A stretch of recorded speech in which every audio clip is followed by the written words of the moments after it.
Hey everybody, this is my newest plane.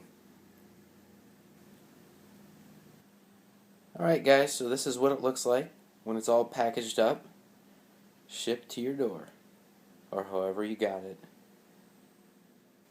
The first thing that I noticed is how smooth this is. Paint finish is nice and smooth, so it'll be nice and aerodynamic.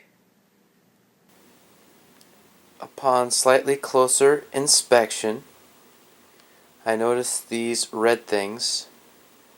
They look symmetrical on both sides of the ailerons. I'm not sure what they're for, but I'm sure I'll find out at some point soon.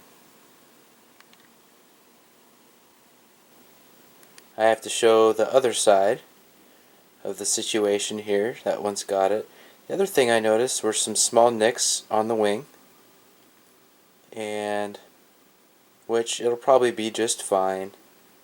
However, I like to share everything I notice during my unboxings. Good, bad, different, even if they instill and inspire annoying comments. Please comment, even if it's rude. Alright, so here are the plane pieces. And I must say that I am extremely impressed with the quality of the materials. The only thing I'm not thrilled about are those little red tabs at the tips of the ailerons. And they are also on the tip of the rudder. I'm not thrilled about that, but whatever. Nothing could be perfect, and in fact that probably adds some structural integrity, but we'll see. And I'm sure some of you guys on the message boards and on YouTube know exactly what that's for, and I have no clue. So please fill me in. I have to give special attention to this landing gear, because not only does it look much cooler and less cheap than I thought it would in person, it seems to be just rugged. Kind of a hybrid between the rough field landing gear and the stock landing gear when compared to my Corsair. The other really cool thing about this plane is that it's got a bomb drop. Now I'm not sure if I'm going to use it, because I think you have to get some extra items to make sure that works, but still the option of that is pretty damn cool. Alright, so this is one last look at this plane before I put all the pieces together. So as I was beginning to put this together, I noticed something that I needed to bring up. It's minor and mostly superficial.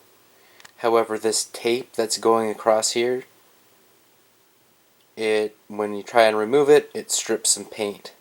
I know it will be hidden, but it's still kind of annoying, especially on a brand new plane. Alright, so after not that much time, this thing is all assembled and ready to go.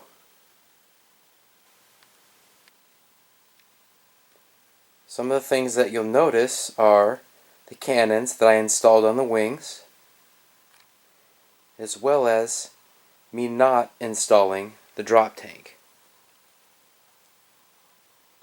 I decided that there's potential for me to belly land this plane, so it made the most sense for me not to install the drop tank.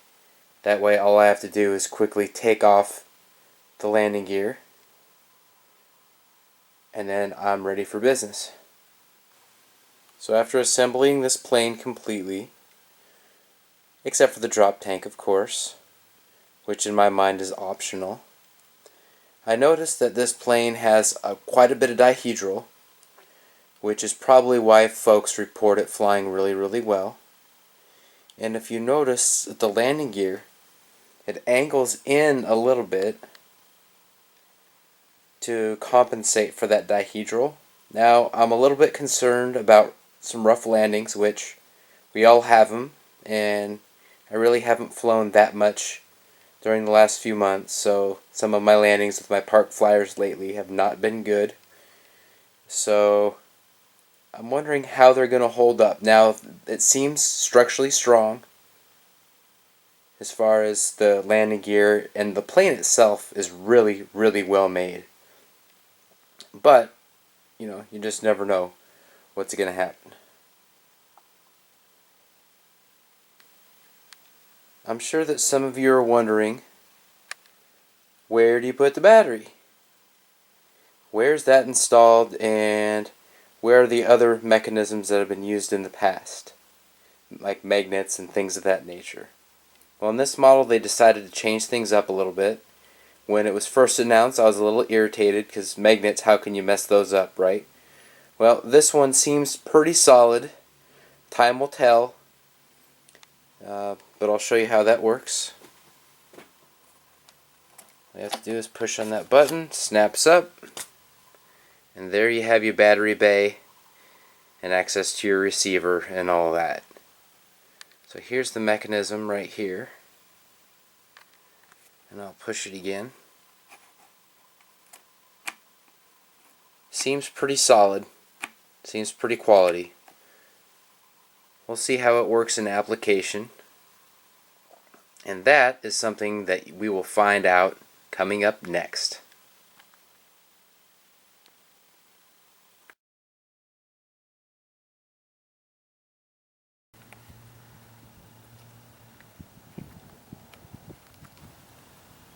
He's just afraid of the three of us together.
My overall assessment of this plane is positive. I'd say that this is definitely one to own if you're looking to add a Warbird, just to mix it up. We all have Corsairs, we all have P-51s, we all have T-28s. This is something that looks unique in the air and has a really nice feel to it as well. It's definitely something that I recommend after only 2 flights. Normally it takes me a little while to warm up to a plane, but this is definitely a good one and something that's worth owning. Hope you enjoyed this unboxing, Maiden Flight, and review, and I hope you like, comment, and subscribe to my channel. Thank you again for watching.